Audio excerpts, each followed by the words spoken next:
Hello, everyone. Welcome to today's webinar.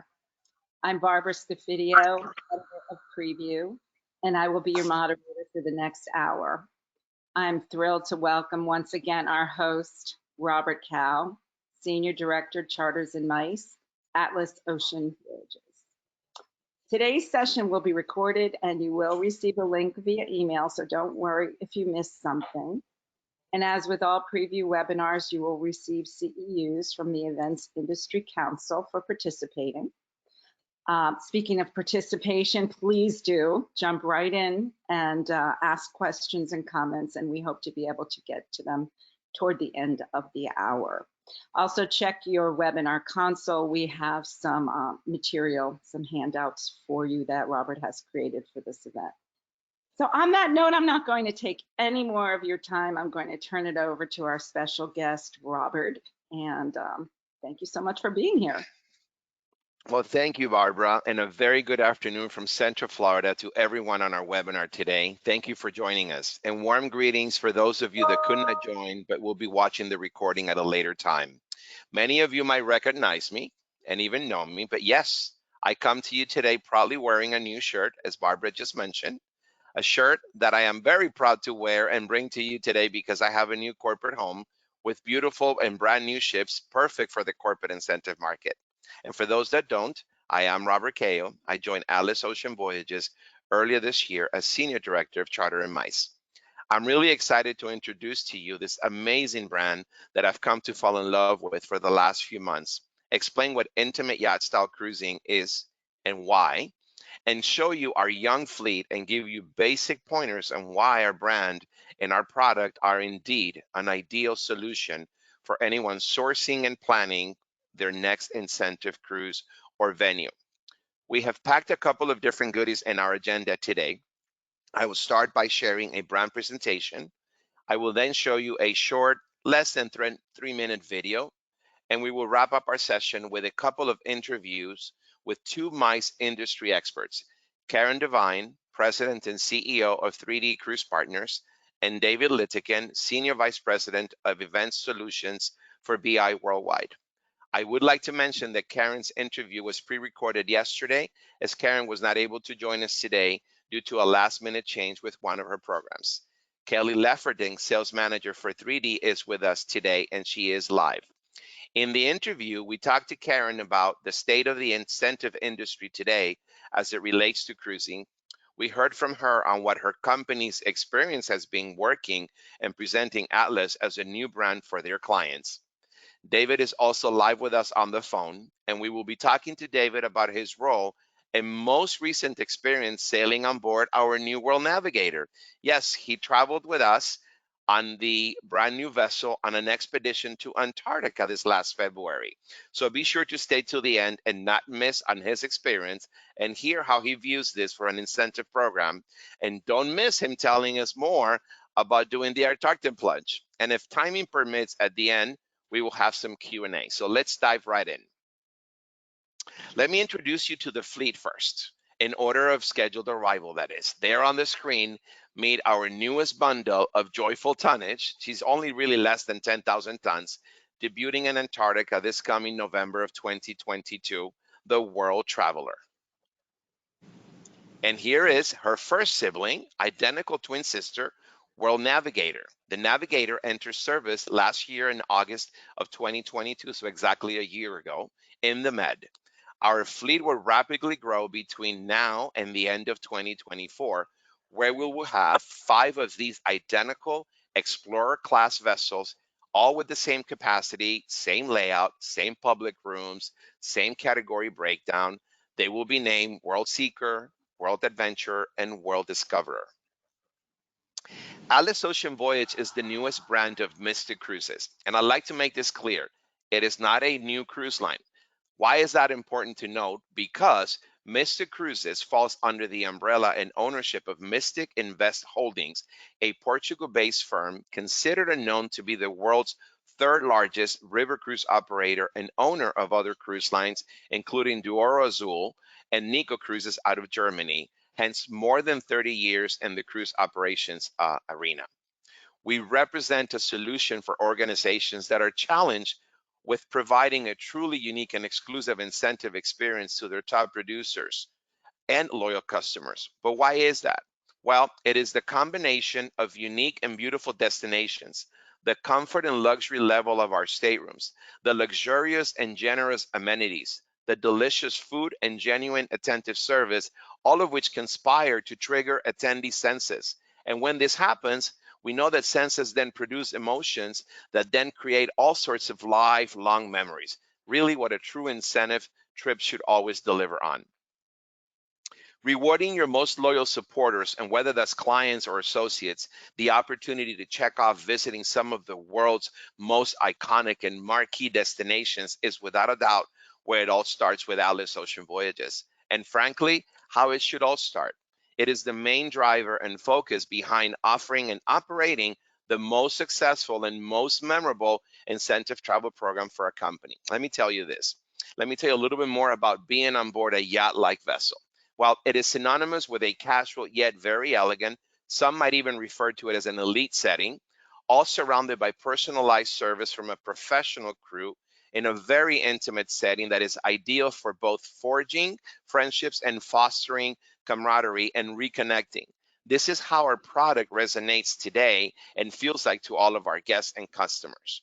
If you add to all this a customized itinerary with desired and specific length just for them, then you have yourself the formula for the perfect incentive that delivers a very high return on investment, return on experience, ROI, ROE, in your company's history.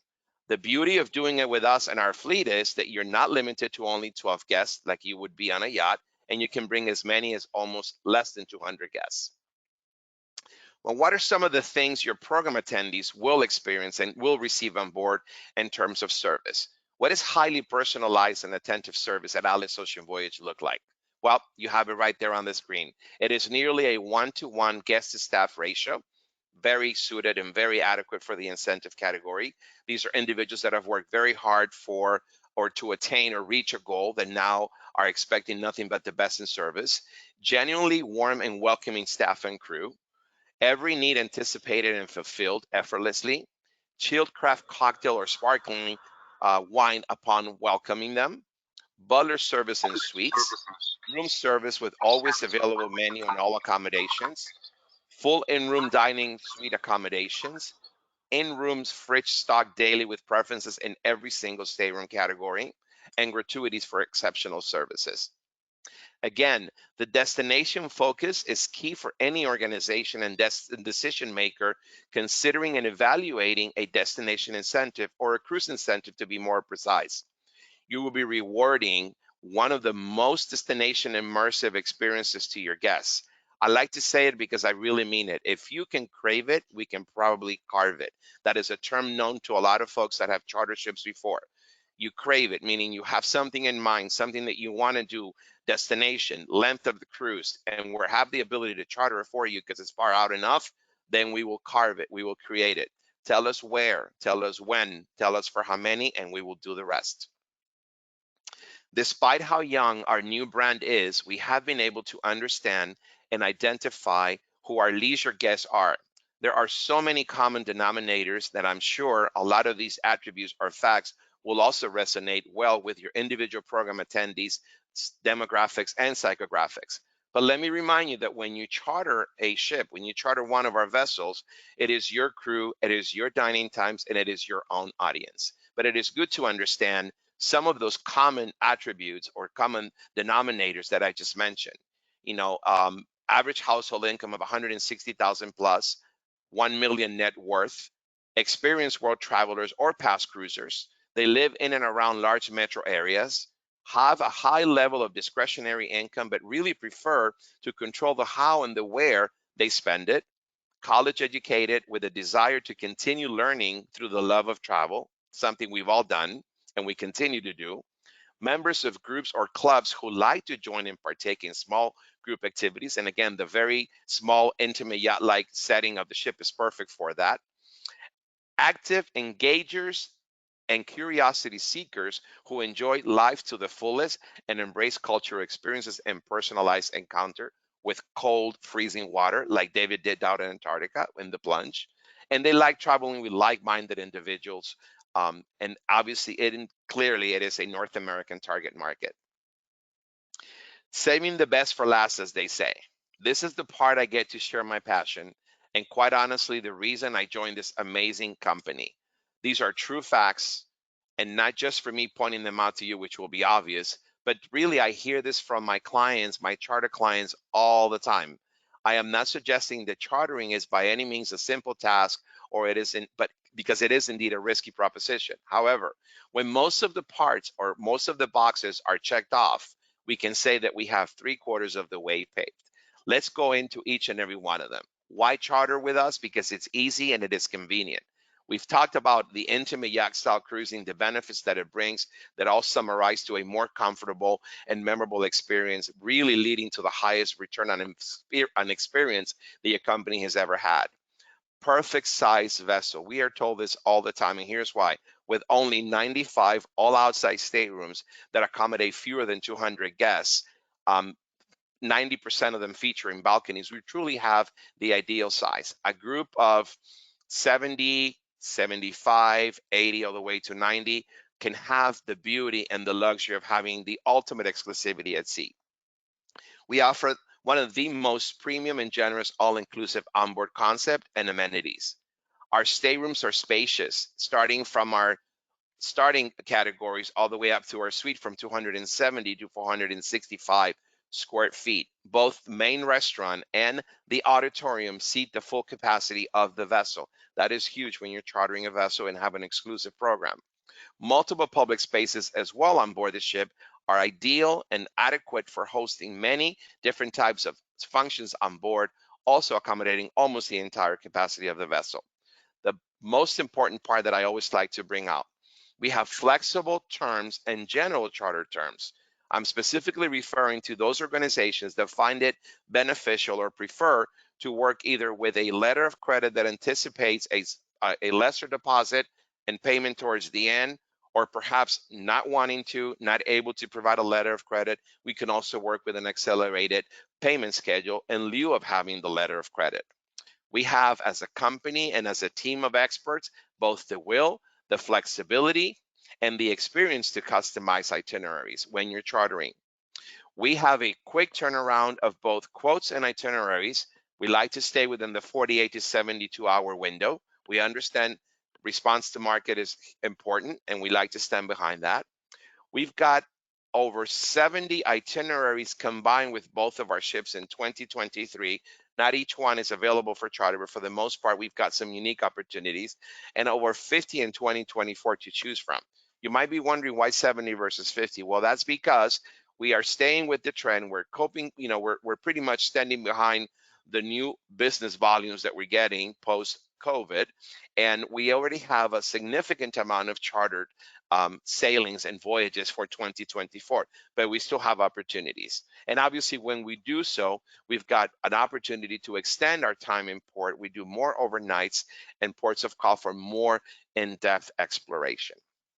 With that being said, I'd like to thank you for this quick intro. I really would encourage each and every one of you to contact me. I'll give you about a minute to jot down my contact information. There is my email, simple, robert@atlasoceanvoyages.com. That is my telephone number. So again, robert@atlasoceanvoyages.com, telephone 305-753-4527. I am based in Central Florida. I do live by a 24/7. Try me and you will see. It will be a pleasure to work with you, to customize your program, and to welcome you on board. Let's move on to the next portion of this session today, which is to show you a really lovely video that hopefully will bring a lot of what I just said to life. Let's play the video.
We're back. We're back.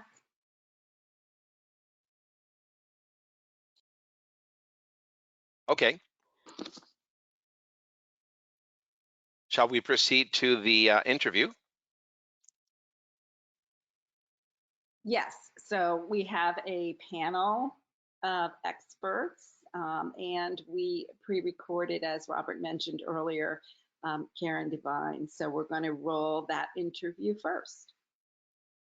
Okay, Karen, can you tell us, please, a little bit more about the pulse of the incentive sector today as you see it as it relates to cruising? And what we're also curious about is how you would compare overall activity today with 2019. Well, thank you so much for having me, and I'm thrilled to answer some questions today. And I'm very happy to report that the cruise industry is back in a very big way. Within the last couple of years, and I know we'll talk about that a bit more as we go forward, but in the last couple of years, so many of you know what's been going on in the cruise industry based on what you've seen, reported in the media and so forth. But I'm very happy to report that the cruise industry is not only back, but sailing more and more successfully than they ever did, to the point where our market with the incentive industry is seeing a resurgence of requests that are now starting to also contract. So it's been a bit of a long process as we came through everything, but the worldwide fleets are now sailing again, successfully proven protocols, which I know we'll talk about again in a moment. But honestly, in the last probably 2 or 3 months, we are back to 2019 quoting levels because the confidence has returned as customers have seen the industry come back, sailing successfully with more and more and more ships every week, every month. They're confident again and putting those incentive programs out there to customers for cruising. So with that, it's very, very busy again. Thank goodness. Hey, Karen, I have a question. How are you finding the conversion at this present time compared to not only 2019, but even post-pandemic? Well, the conversion is probably now matching what it was in 2019. However, the quoting level, in my opinion, and from what we're seeing, has surpassed 2019. So that means it's only a matter of time. I think there is so much pent-up demand for cruise, and with so many new products like yours that we're talking about, people are excited again about it. They're excited to see what the cruise industry has done and will continue to do. So sorry, a long way to answer your question, Robert, but I think what we're starting to see is the conversion ratio go up as the quoting level has resumed. Does that make sense? It makes total sense. And would you say that overall program size has also shifted, changed? Has it gone up? Has it gone down? I can only relate to companies how they view a program today versus 2 years ago. Are we seeing more generous budgets, more conservative? What can you say about that? How about yes and yes? We'll take What we're yes and seeing yes. is, yeah, what we're seeing is honestly across the board, tremendous interest in charter. People love keeping their teams together. I would say though, all sizes of ships are of interest again, and we're thrilled about that, right? Because cruising is in such high demand. With that, and we'll talk about more on the product, and everybody just saw it on the video, but your specific ships with the size that they are and the flexibility that they show in response to charter is going to take on this industry in a big way. As soon as people get more and more familiar with it, which is obviously what we're doing today, and what you're doing every day, the interest in Atlas is going to be huge. It already has started to increase as people get more and more familiar with it because of the size and where you sail. Great. And I have to say, you have been such a gracious and loyal partner of ours since the very beginning, at least since I came on board. And I have a cruise expert question. And when I look to you, Karen, I know that you are, if not the most, one of the most well-versed and experienced third-party cruise brokers in the industry. In fact, I know that you work with a lot of other third-party planners who hire you specifically to jointly source a cruise for their clients. So the question I have for you is, how does that look like for the benefit of the audience today? How does it look like when someone joins with you on that sort of project? What are some of the pros and cons that one should consider when hosting an incentive on board a cruise ship today? And then also, how does that differ or not when it's small cruising versus large cruising? Oh my goodness, let me unpack that. So I'm blessed to work with so many companies, and thank you for recognizing that in the space that we're in. And I smile because I'm so privileged to work with incredible customers who entrust their cruise buy with me. And the reason they do that is because we provide them with a completely unbiased response to whatever it is they may want on the cruise industry. With that comes a lot of detail that is incredibly important for us to know for them, so that when they have a cruise opportunity, we can qualify it so that you know, and you're very well aware of this, Robert, you know that when we bring you an opportunity, it fits your vessels and your ship. What I think is very interesting about Atlas so far, and I am absolutely on board with you, no pun intended, from day one. The product is a great size, as everybody just saw. The flexibility that you all have shown when we have called even for what we would term as last minute or short-term charter, which is, within 12 months, you've been able to flip it, customize it, recreate it, and come back to us expeditiously in answering what we need for the customer. And it's all about that, because we're trying to partner to get a product that is not as well known yet, it will be, in front of these customers, because of the size and the flexibility, and where you sail is going to be huge for this market. A lot of small ship cruising is of interest, as you can imagine, coming out of pandemic. Not to say large ship cruising isn't, but this is different, it's new, and it's creative, it's customizable, capacities fit for a full ship charter on your vessel. There are so many check marks for our customers to recognize and want to work with Atlas. So getting the word out, as you know, I'm very enthusiastic about it. I've been on board from day one, but what I can tell everybody listening is the flexibility and customization options on this cruise line are incredible. And for a new brand, having Robert's expertise coming into this market, understanding incentive and customized charter capability is key to the whole thing. So hats off, because I couldn't be more enthusiastic about the product. Well, thank you. I don't know if that answered your question, but hopefully it did. It did. It very well did. And I hope it did for the audience as well. And I was really keen on, say you have another third-party planner on this webinar today, that they understand how it would be like to work with you as a third party also. So the two of you, how do you join forces? How does that really look in an actual day-to-day as it relates to you contacting the cruise line, you communicating with them going to the clients? If you can maybe elaborate a little bit on that, I think that would be helpful. Sure, and this is the golden spot that I found years ago. So first and foremost, I came from the client side into luxury hotels, and I was sort of drafted into the cruise industry and started 3D about 20 years ago after being with a cruise line. So I learned how this segment of the market worked. What I also learned was transparency was key. So I want to clarify one point. So the third parties don't actually hire me. There's no money exchanged in that. And that's the beauty of what I'm able to do. The cruise industry works with me on behalf of representing them. So I'm able to now work with our third parties without adding another layer of expense or anything for them. They get our expertise in helping them find a ship, negotiate a ship. You know me very well, Robert. I redo itineraries all day long. We have a maritime program that we use that calculates distances based on knots of speed, et cetera, and so forth.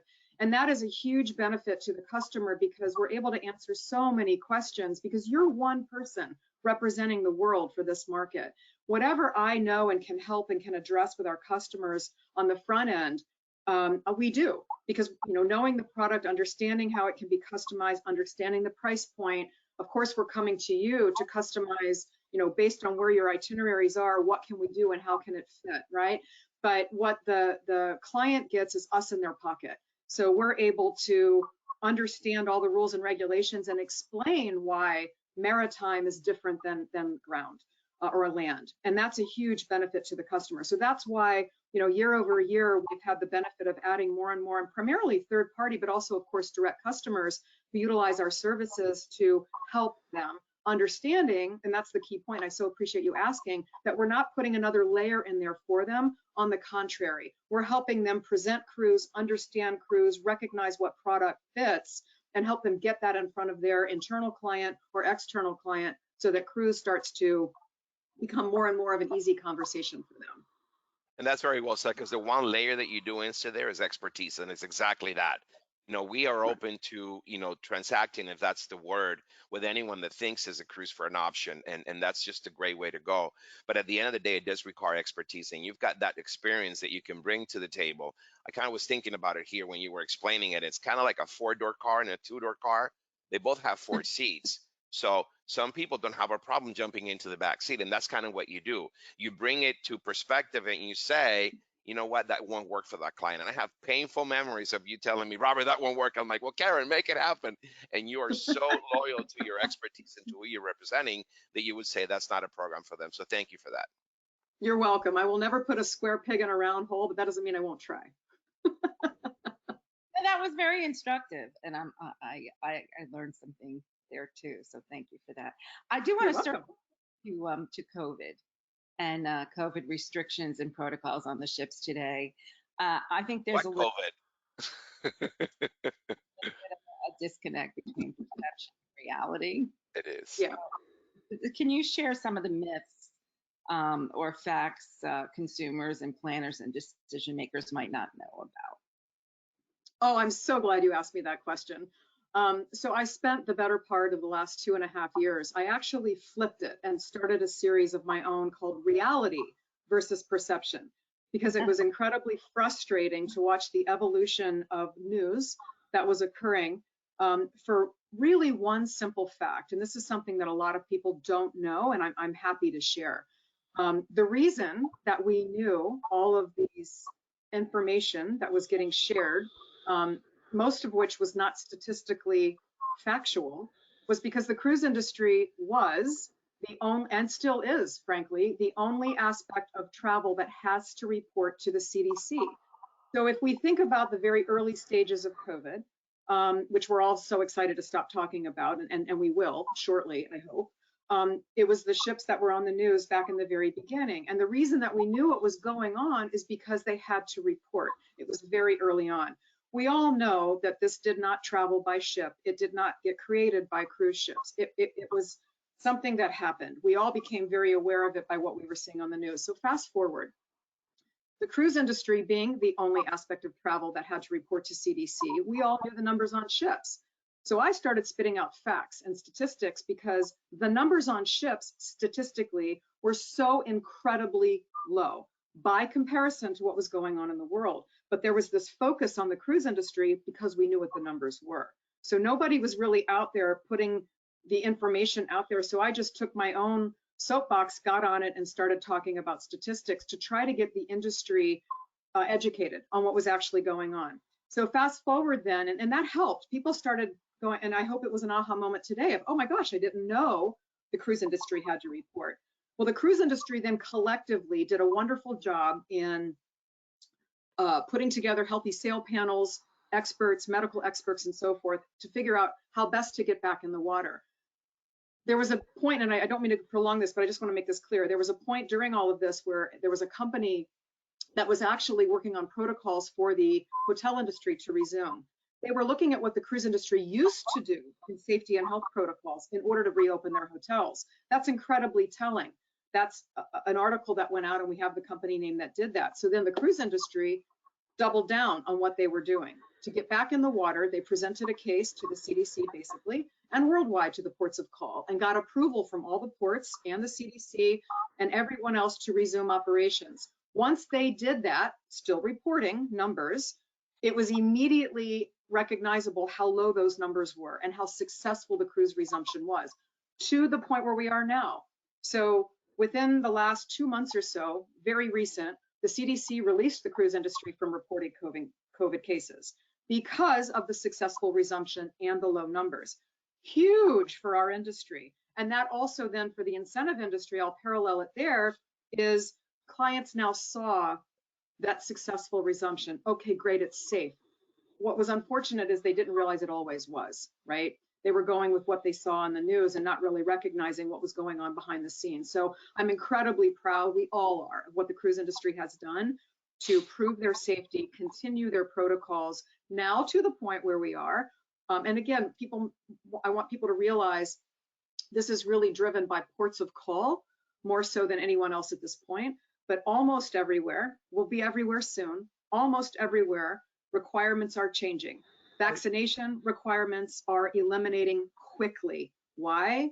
So many reasons. But again, it all goes back to the fact that the ships have now proven how safe they are to sail. So testing and vaccination requirements, stay tuned. We tell everybody today, yesterday, and tomorrow, check in with us or check in with the cruise line, because it's changing like that. It's changing very quickly. All going to, I'll say, back to where we were in cruising without the necessary COVID protocols, to the point where we hope it's not a conversation anymore within the next couple of months, or certainly by 2023. Right. Very So- long answer, but I appreciate you giving me the opportunity to explain that. Let's wrap this up by talking about moving forward, which is what I know we all want to do. You know, what are your clients doing right now with their booking for cruises? When are they booking ahead for? What's the timeline? Yeah, so we're still actually getting a lot of interest for 2023. And what I want customers to know, because I've heard from all of them on the land side, that they're having a lot of tough times finding space for ground operations. I'm not going to say the same is not true for cruise, but I think you might be pleasantly surprised to know there is availability on ships. The pricing is not astronomically high. You're going to see perhaps a normal year-over-year increase with cruise, but I'm also hearing hotel pricing is so high. You won't see that on the cruise side. And it's not because they're desperate or, you know, they've knocked down pricing. Something to keep in mind is the individual traveler has been lined up to cruise because they're loyal to the cruise industry. The retail market drives our industry. And because the ships have seen such a wonderful, successful resumption and passengers coming back, it doesn't mean that they've had to drastically reduce pricing, but it also doesn't mean that they've raised it so high people can't afford it. So there is space for 2023. I will say for charter, most of what we're seeing right now is 2024, and we're swamped with it. The entire cruise industry is, because there are so many people that are interested in cruising again. So back to where we started this conversation, I'm happy to say that the booking pace is ahead of 2019 as far as number of RFPs coming in. It takes that many to start to drill down to people getting comfortable, and I hope this helps. And I so appreciate the opportunity to let people know what's been going on with the cruise industry. And specific to Atlas, we couldn't be more excited to see how this cruise line progresses with all the new vessels coming out. So nothing but great news to share today. Thank you, Karen. That was some great information. Very welcome. Thank you, Karen. Thank you for being such a strong and legitimate voice of the industry, and thank you for joining us today. We really appreciate it. Thanks for having me. I so appreciate it.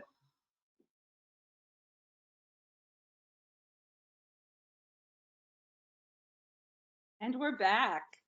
And we're back. We never left. And now we have an entirely different perspective. On the phone, we've got David Lidikin from BI Worldwide. Hi, David. Hi, Barbara and team. How's it going? Good, good. So we're eager good. to speak with you a little bit about your experience and absolutely about your Antarctica experience. So why don't we just start, but please share a little bit about your role at BI. Sure. Well, first of all, I'm not truly the mystery man. You can't see me on the screen, but for some reason the video was not working today. So I do exist. I did not get left behind in Antarctica. So I am here with you in present. I've been with BI Worldwide for coming up on 28 years. And in my current role, I lead our events division. So our global events business, both our MICE business, meetings, incentives, and conferences, as well as our individual travel products. So that's what I've been doing. And prior to that, I was the managing director of our business in Asia. Came back in the middle of the pandemic to lead our events business through that time, and grateful to science because the beauty of science has gotten the event business back in business again. So it's been a fantastic 15 months bringing our clients back out on the road and seeing the world. You're here. So are you and your team currently actively seeking cruises for your different programs? We are. We're fortunate. We do work a lot with Karen and Kelly from 3D, and Robert will know we've submit some requests to him in looking at cruises. So I definitely think cruises, whether they're larger cruises or are smaller ones on Atlas or are those on rivers, I think they're all appealing to different audiences. Certainly we've had the opportunity to be on some cruises, such as my adventure on the Atlas in Antarctica, and our experiences of our staff that have been going on different cruises over the last 18 months has been quite positive, and and very actually free of COVID. I think the cruise industry has managed it quite well. We have went through a lot of protocols, so I think we have the personal experience to say we understand the concerns that we're still living in these crazy times, but that our experiences with the cruise industry has been incredibly positive, and we have those firsthand stories. I mean, we traveled to Antarctica and no one had COVID, and we came back and no one had COVID. So I think those personal stories that we can tell our clients have also been very impactful. Absolutely. Tell us, before we get into the Antarctica trip, what trends you're seeing more generally as they pertain. Well, I think that a lot of our clients are very interested in getting back into their incentive travel. I think that right now we've seen a lot of travel in North America and into Mexico and into the Caribbean. We are seeing we're having more trips going into Europe, which is exciting to see, and I think cruises are following along that. So I think we're seeing a lot of interest for cruises really in 2024. I think some clients are still like, let's get, it's kind of like getting back on the bike. Let's get back on the bike. Let's travel, in the North American region. Now they're starting to go into Europe. They're getting that confidence to add cruising back in. So we're mainly seeing interest in cruising in like the latter part of 2023, and then a lot of interest in 2024. Yes, that does sound like the year from what we're hearing. I did want to mention, as you were speaking, we got a comment from Bruce, great education for everyone. So I think people are learning a lot from this webinar. Oh, that's great. Thank you. Thank you, now Bruce. About your experience on board the World Navigator. So can you watching the video certainly brought back some fantastic memories from last February. Memories that I would say are twofold.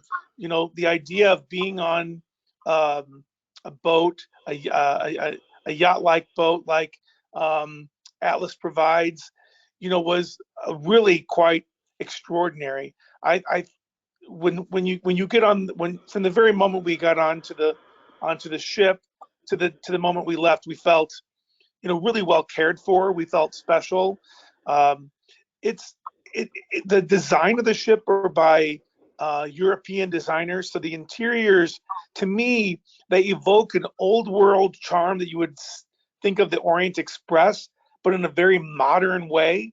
The materials, the wood, when you're walking down the halls, you just feel special, because it's the way the ship is appointed is just absolutely stunning. So whether that be in the hallways or, I mean, your stateroom, it feels like you're in a stateroom. The rooms are quite large, and you look forward to going to your room. So I think the ship itself is quite spectacular. It's quite beautiful. Also, we have a lot of clients, and I know personally, very eco-friendly. The way that Robert could give you all the details, but the way the ship was designed, the fact that it uses such little energy, it's light, it can navigate into waters that other boats can't go to, which I think is good from an ecological perspective and a sustainability. So the idea of being in this luxurious environment and knowing that it actually isn't at the cost to the environment, that they put a lot of care and attention into the boat design and use of fuel and what have you is. So I think the experience on the boat itself, I really think of it as a high-end futuristic like an Orient Express experience. It really is that spectacular. And then, you know, the adventure itself, to go from Patagonia through the Drake Passage and then into Antarctica, you know, is just quite spectacular. And you know, if I ever, you know, I've had some clients who've been presenting Antarctica and they say, well, doesn't every day kind of just like there's the thrill of going to Antarctica, but doesn't every day start to feel like the same as the day before? And I can tell you, each landing is so completely different. The weather conditions. Are you landing on ice? Are you landing on water? Are you going to be walking across rocks? The fact that each landing and each day your hiking pattern is so different really makes you realize, you know, the awe and the majesty of those landings in Antarctica. That each day, while you're, you know, in the frozen tundra, it actually each day feels very, very different than the day before, because weather conditions can change that quickly as well. Right, right. I do have a question. I'll insert it here because it's perfect timing. And you were talking about the amazing design of the ship. Mary asked about the service and the food. Can you get a little specific on your impressions and your experience? Sure. Well, I think again the service is what you would expect. You know, I came from living in Asia where there's lots of 6 and 7 star hotels beyond the 5s. So, you know, I think the service level is right up there. I mean, you feel like you really do feel like you're treated very well. The staff ratio, I think there's something like 70 plus staff for about 200. So I think the staff ratio is quite impressive. The food, the food is interesting in that some mornings it was plated, some mornings it was buffet. Again, depending on the condition of that we were in.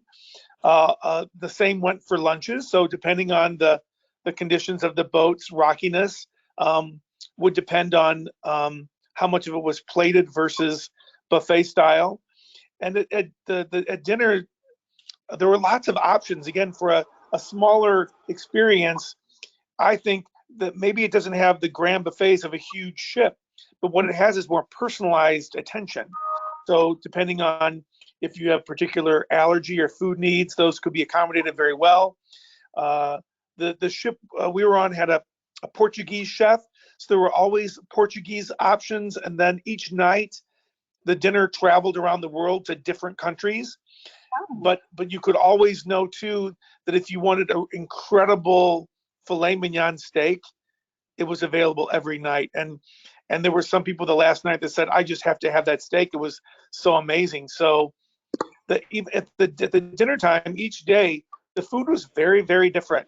So, you know, there were lots of choices, you know, depending on your food taste, whether you wanted to try the foods from a different country or from the Portuguese chef, or they had kind of the standard fare that they offered each day. Sounds fabulous. I'd like to add to that. You know, David brings up a very valid point about the dining. Obviously, in Antarctica, we need to be far more flexible in adapting, given the sea and weather conditions. Clearly, not the case when we do warm weather expeditions, and say in the Mediterranean, Northern Europe.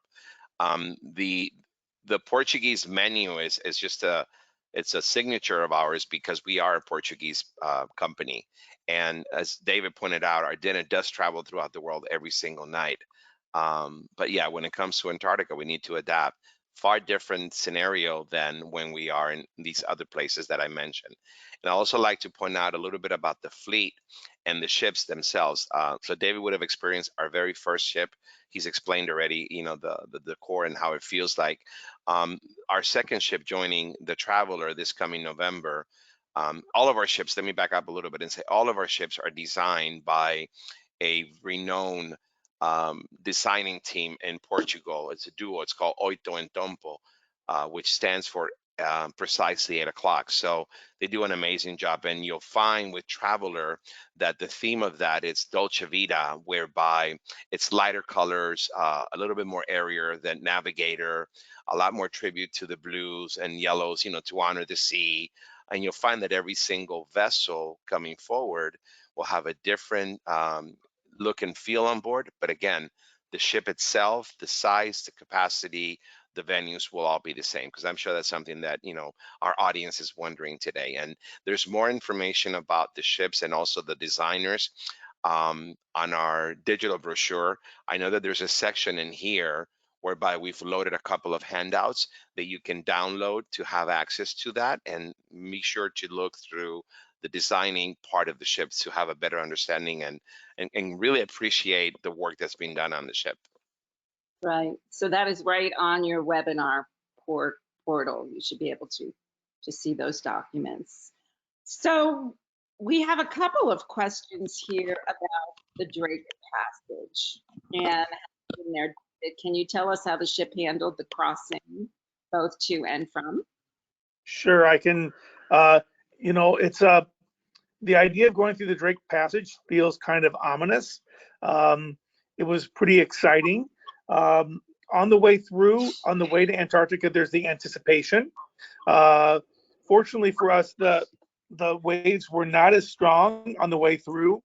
But you know, wine glasses are being dropped is quite exciting. Again, the beauty of the staterooms are you can watch if you aren't comfortable, you can watch all of the presentations, the lectures, full TV from your stateroom. You can have room service delivered. So again, if you aren't too keen on moving about during the Drake Passage, you can really just enjoy your room to its fullest during that time. On the way back, for us, we were trying to avoid a storm, so we went back, and the waves were much higher and stronger on the way back. I think people that were more prepared. I think actually fewer people experienced sickness, mainly because I think they had endured the way in. So even though it was rougher on the way back, I believe actually fewer people were sick. And the boat is pretty amazing. I'm not an engineer, but the boat does have some amazing, considering how light it is, equalizers that really keep the boat balanced. You know, throughout the Drake Passage. I didn't get sick at all in the 4 days, but I'll be honest, my wife wasn't feeling too well one of the days, but it's a part of the experience. So, you know, and they do take care of you with having different kinds of foods, and they do have some, you know, protocols on board. If your medicine isn't working or the tools you brought, the staff on board it will work with you to try to find the right tools that, you know, different patches or the like, if what you brought isn't working. So I mean, it was pretty exciting, to be honest, and seeing those big waves. But knowing that the ship was built for Antarctica and the Drake Passage made us, I think, all feel all the more confident. That's a great point you bring up. And I like to also, because I happened to be on the same expedition with David, and it was probably about 2 weeks that I had just joined the company, and we had an opportunity to bring down some clients. And I have to say that I had a pretty nice sized group of what I would consider respectfully industry veterans that have been on just about every possible ship, every part of the world except Antarctica. And as David pointed out on the way in, it wasn't as rough as it was on the way out. But in both directions, again, these true industry experts and connoisseurs of ships both all pointed out, you know, how safe it felt the entire time. You could be on a ship going through rough oceans and you hear everything squeaking and cracking and making sounds. Not the case, and at no point in time did you really feel unsafe. You know, it had emotion, let's make no mistake on there, but they pointed out, and what David is describing, again, I am not an engineer myself, but for those that are online, the ships have stabilizers. And if you think of this is the hull of the ship, the stabilizers go below to kind of stabilize the motion of the ocean. The way that the ships were built, because they're polar, built specifically for polar region expeditions, the stabilizers are wider than normal. Hence the reason why the ship handles so well. So these are all valid questions that we wanted to bring to the table today, because we understand Antarctica is a great destination, but it becomes a myth. There's so many different things that, you know, none of us have not been there before could relate to, or how it would even work for, a corporate program, an incentive program? And that would be a question I would probably have for you, David. Is there anything that you or anyone that you can think of in terms of a program whereby a 9-nighter, perhaps even if they charter, we can customize it to 8-nighters, contingent on weather. Is that something that you would see as a fit for obviously the right demographic and the right type of individuals? But how do you see that playing into an incentive? Corporate, yeah. I think that the fact that it can be chartered and that maybe perhaps a day could be shaved off the itinerary. Um, Americans, we are very efficient and we love to work. So it's tough for the North American market to get people to travel for that many days on an incentive. But I do think that being able to shave it to 8 days, and I think for the right audiences, when I look at high-end, high-tech dealer audiences, I mean, that's who we're talking to, and they're the ones that are excited because this is a place that they haven't been to, and to be able to go in such a luxurious manner, I think it's quite appealing. But it definitely appeals to those niche, luxury boutique audiences. Certainly not one for the masses. Understood. Thank I you. think about 1 million attributes, from transformational to bucket list to Instagrammable. I mean, it all. Check it off. Check it out. Well, thank you, David. We're getting toward the end of our hour. It just went by so quickly, and there are some questions that we're not going to be able to get to, but I will pass them right to Robert. A lot of them are very specific needs. But I did want to just wrap it up with a little bit more about you, Robert. You've made this change in your career. You're well known in this industry. So, I wanted to get a sense of the charter industry. The charter part of the business in general. Since you joined, what are you seeing? Because I do see that as a big part of what would work with this product. Well, it's been very refreshing and rewarding. Obviously, we're a startup cruise line, and that comes with a certain day-to-day that's different than when you're not working for a startup. But when you have a product that delivers so well, that it presents itself so beautifully for the types of clients that we're going after, it's beyond rewarding.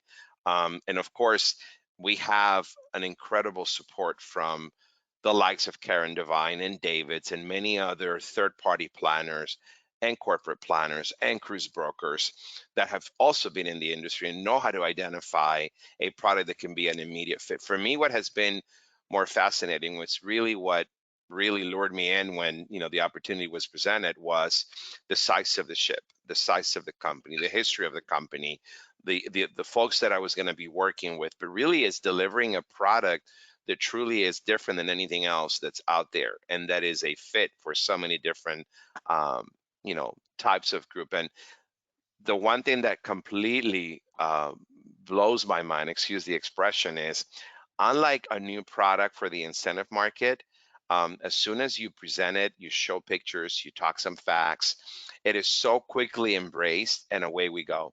And we're on to the next piece of business, if that's the right way to say it. So it's great.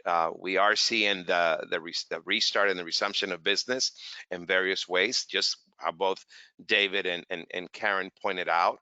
And we're excited. We're excited to be a part of it. We are just in the midst of relaunching our brand. Obviously, we started right in the midst of the pandemic. It can be expected. If you're not inspecting what you're expecting, then it means you're probably not doing something right. And I am so proud and delighted that we have truly what encompasses, or really truly explains, what the onboard experience is for our guests. It is an intimate yacht style experience that is so underscored today in this market, that can't wait to be working with each and every one of you on this call today. I just pointed out some of the pointers of working with us, easy and convenient. You'll be very pleased with the value that comes with our pricing, and let's do it. So one more time, how can they reach you?